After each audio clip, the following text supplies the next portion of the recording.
Ah, the minivan, the great maligned of the auto industry. No one gets their kicks by buying one, and yet an awful lot of people live with one every day.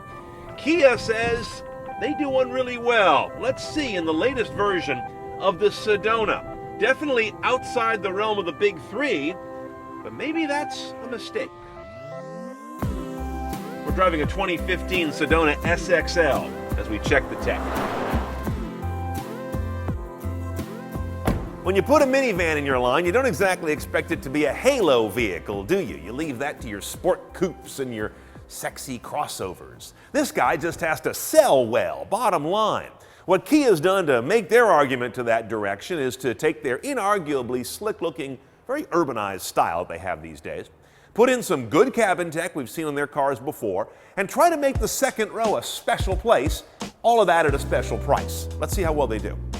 Now, of course, in a high-tram minivan, you almost care more about the second row than the first row. So here we are in what they call first-class lounge seats in the second row. You do give up one butt in the second row, so now you're down to 7 total passengers. However, you get adjustable footrests. You've got one of these butterfly headrests like you have in those nice airline seats. Of course, you can recline this thing way back almost flat, and this is a weird control here. Look at this. I can slide left and right. Same one with that guy. So if you have two folks back here who hate each other, like when you're going to a family reunion, this is perfect. Now, familiar Kia cabin design in here. This has got the sporty, fresh, kind of really handsome look that a lot of other Kias have. You're not giving that up because you're driving a minivan. That's the good news. Here's the star of the show, 8-inch touch LCD, and in typical Kia fashion, the touch response is quick, crisp, and responsive. You've also got voice command on this guy, but there is no other type of controller. So we're in a high-trim Sedona. That means we have navigation that I've always found pretty good from these guys. We've also got infinity surround sound. Just about every source you want. We're not missing anything here, from satellite radio to Pandora to Spotify, AHA. A lot of the stuff comes in through what they call their UVO services platform. You've also got the ability to go to what they call their App Store. That's where you go to add in things like Pandora, iHeartRadio, or Yelp. There's also built-in support for Siri Eyes Free, and you may have noticed on that voice command screen, there's a tab there for Google Local Search.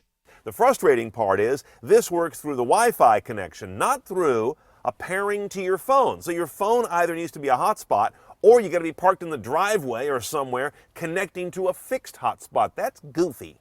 Now, our vehicle's also got several driver assists on it, from cameras. Rear cam is available pretty low on these guys. We've also got a surround view camera on here that works particularly well. It's good, sharp imagery. One choice only on the transmission, 6-speed automatic, so this shifter is going to be common to all of them. No paddles or anything on the wheel. They don't do that on Sedonas. And while I like the touch response on the screen, I think these home run buttons here are all nicely done, some of the switchgear is crap in this car. When you put this shifter over in the sport gate, the shiftable gate on the left, and kick it back and forth, you can't even tell if you've made a gear change or not by its feel. It's just gummy and weird. Ditto for the headlight dimming stalk. I had to fiddle with it twice every time I wanted to take the headlights up or down. There's like no feedback to it. Weird, sloppy mushiness.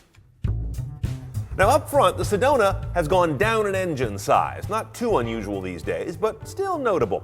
3.3-liter V6 now, down from a 3.5-liter V6 there was in here last year. The power numbers went up though, 276 horsepower, 248 pound-feet of torque. MPG is okay, it's 1824, which is disappointing for a smaller engine.